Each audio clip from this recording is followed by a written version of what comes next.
Assalamualaikum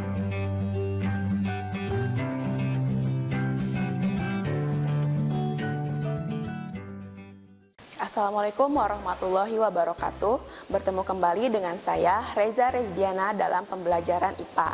Nah, hari ini kita akan belajar mengenai materi kelas 7 yaitu bab 2 mengenai klasifikasi makhluk hidup. Nah, sebelum kita mempelajari bagaimana cara mengklasifikasikan makhluk hidup, tentu kita harus tahu dan bisa membedakan mana makhluk hidup dan tak hidup. Nah, makhluk hidup didefinisikan sebagai suatu organisme yang memiliki ciri-ciri kehidupan. Sedangkan makhluk tak hidup adalah organisme yang tidak memiliki ciri-ciri kehidupan. Nah, contoh dari makhluk hidup adalah manusia, hewan, dan tumbuhan. Sedangkan contoh dari makhluk tak hidup misalnya ada air, tanah, batu, dan udara. Nah, tadi dikatakan bahwa makhluk hidup ini memiliki ciri-ciri kehidupan. Apa saja ciri-ciri tersebut? Nah, ada 7 ciri utama dari makhluk hidup. Yang pertama adalah bernafas. Nah, bernafas ini merupakan kegiatan menghirup oksigen dan mengeluarkan karbon dioksida. Yang kedua adalah ciri tumbuh, yaitu perbanyakan isi dan jumlah sel. Yang ketiga adalah berkembang biak, yaitu kemampuan makhluk hidup untuk memperbanyak keturunannya. Yang keempat adalah makhluk hidup ini memerlukan nutrisi, di mana nutrisi ini digunakan untuk kegiatan metabolismenya. Nah, yang kelima, ciri berupa ekskresi. Nah, ekskresi ini merupakan kegiatan atau proses mengeluarkan zat sisa yang sudah tidak dapat digunakan lagi di dalam tubuhnya, sehingga jika tidak dikeluarkan akan bersifat racun bagi tubuh makhluk hidup tersebut. Yang kemudian ada ciri adaptasi, yaitu kemampuan makhluk hidup untuk menyesuaikan diri dengan lingkungan yang ada. Ciri yang ketujuh yaitu peka terhadap rangsang. Artinya makhluk hidup memiliki kemampuan untuk menerima dan menanggapi rangsang yang diberikan. Nah, karena di dunia ini ada berbagai makhluk hidup, berjuta-juta makhluk hidup, untuk mempermudah mempelajarinya, maka para ilmuwan membuat sistem yang disebut dengan klasifikasi. Nah, sistem klasifikasi ini bertujuan untuk mengelompokkan makhluk hidup berdasarkan persamaan dan perbedaan ciri yang dimiliki. Oke, kemudian, ada yang disebut dengan sistem klasifikasi dikotom dan kunci determinasi. Nah, dasar klasifikasi adalah berdasarkan pada persamaan dan perbedaan sifat atau ciri yang dimiliki oleh makhluk hidup. Nah, pengelompokan itu dimasukkan ke dalam beberapa tingkatan yang disebut dengan takson. Tingkatan yang paling atas adalah kingdom atau kerajaan. Yang kedua adalah filum untuk hewan atau divisi untuk tumbuhan. Selanjutnya tingkatan kelas, lalu kelas ini di bawahnya ada ordo, di bawah ordo ada famili atau suku, kemudian ada genus dan spesies. Semakin ke bawah, semakin sedikit persamaan ciri yang dimiliki, atau semakin ke bawah tingkatannya, semakin spesifik makhluk hidup itu akan teridentifikasi. Nah, makhluk hidup selain dikelompokkan tetapi juga diberi nama. Nah, untuk penamaannya menggunakan sistem binomial nomenklatur, di mana sistem binomial nomenklatur ini memiliki beberapa aturan. Nah, di antaranya yang pertama aturannya adalah setiap makhluk hidup memiliki nama ilmiah yang terdiri dari 2 kata. Nah, kemudian kata yang pertama adalah berupa genus, di mana dimulai dengan huruf kapital. Kemudian untuk kata yang kedua menunjukkan jenis atau spesiesnya, dan dilanjutkan dengan huruf kecil atau non-kapital. Nah, untuk penulisannya, jika diketik itu menggunakan cetak miring atau bergaris bawah. Adalah pada penulisan organisme padi atau Oryza sativa. Nah, Oryza menunjukkan genus dan sativa ini menunjukkan spesiesnya. Nah, selanjutnya mengenai kunci determinasi. Kunci determinasi ini merupakan kunci yang digunakan untuk mengidentifikasi makhluk hidup berupa keterangan tentang ciri makhluk hidup. Nah, contoh kunci determinasi, misalnya ada suatu tumbuhan, dilihat ciri-cirinya, misalnya jika tumbuhan itu tidak berpembuluh, maka kita lihat nomor 1A. Nah, karena di bagian ujung ada angka 2, maka dilanjutkan dengan nomor turun ke nomor 2. Nah, kemudian dilihat lagi cirinya, apakah berbiji atau tidak berbiji. Jika tumbuhannya tidak berbiji, maka tumbuhan tersebut adalah suplir. Oke, selanjutnya, sistem klasifikasi ini dari tahun ke tahun terus mengalami perkembangan seiring dengan perkembangan ilmu pengetahuan dan teknologi. Nah, salah satu sistem klasifikasi yang digunakan adalah sistem klasifikasi 5 kingdom yang dibuat oleh Robert H. Whittaker. Nah, Robert H. Whittaker mengelompokkan makhluk hidup menjadi 5 golongan atau 5 kingdom. Yang pertama adalah kingdom plante, di mana isinya adalah berupa tumbuh-tumbuhan yang memiliki klorofil. Selanjutnya adalah kingdom jamur atau fungi, yang dihuni oleh berbagai golongan atau makhluk hidup kelompok jamur. Nah, selanjutnya adalah kelompok animalia atau hewan, kemudian ada protista dan ada monera. Nah, kelompok yang pertama yaitu kelompok monera. Monera ini memiliki karakteristik yang pertama bersel satu atau disebut dengan uniseluler dan bersifat prokariotik, artinya tidak diselubungi oleh membran inti sel. Nah, kemudian berkembang biak dengan cara membelah diri atau bersifat aseksual dan berkonjugasi secara seksual. Nah, monera ini hidup bersama membentuk koloni atau kelompok dan sifatnya adalah heterotrof. Nah, contoh dari monera adalah berbagai jenis bakteri di antaranya adalah bakteri yang berbentuk kokus, ada Streptococcus, Bacillus, Lactobacillus casei, Spirillum, Treponema, dan Triponema pallidum.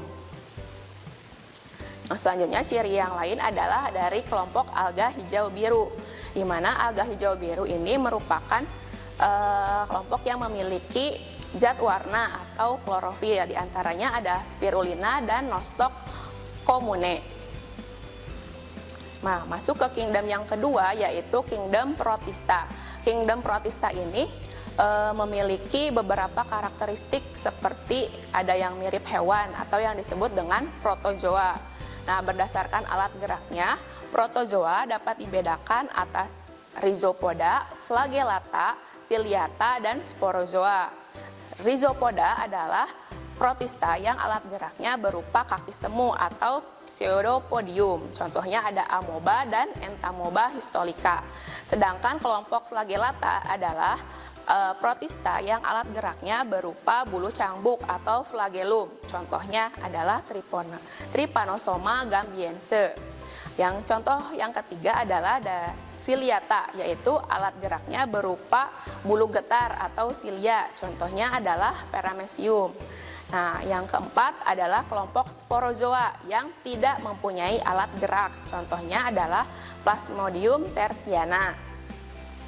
Nah, protista selain ada yang mirip hewan, juga ada yang mirip tumbuhan. Nah, contohnya adalah dari alga. Yang pertama, alga hijau atau Chlorophyta. Nah, Chlorophyta contohnya adalah Chlorella atau di mana kolera ini digunakan sebagai sumber makanan alternatif, dan contoh lainnya adalah Spirogyra. Kemudian ada alga keemasan atau Chrysophyta, alga pirang atau coklat Phaeophyta, ada alga merah Rhodophyta, alga api Pyrophyta, dan Eugleonophyta. Nah, ada juga protista yang mirip jamur. Yang pertama disebut dengan Mysomicota atau jamur lendir. Nah, contoh dari jamur lendir ini adalah Physarum polycephalum. Kemudian ada dari kelompok Oomycota atau jamur air, contohnya adalah Saprolegnia. Nah, kelompok yang ketiga adalah kelompok jamur atau fungi. Nah, kelompok jamur dibedakan menjadi 4 kelompok, yaitu Zygomycota, Ascomycota, Basidiomycota, dan Deuteromycota.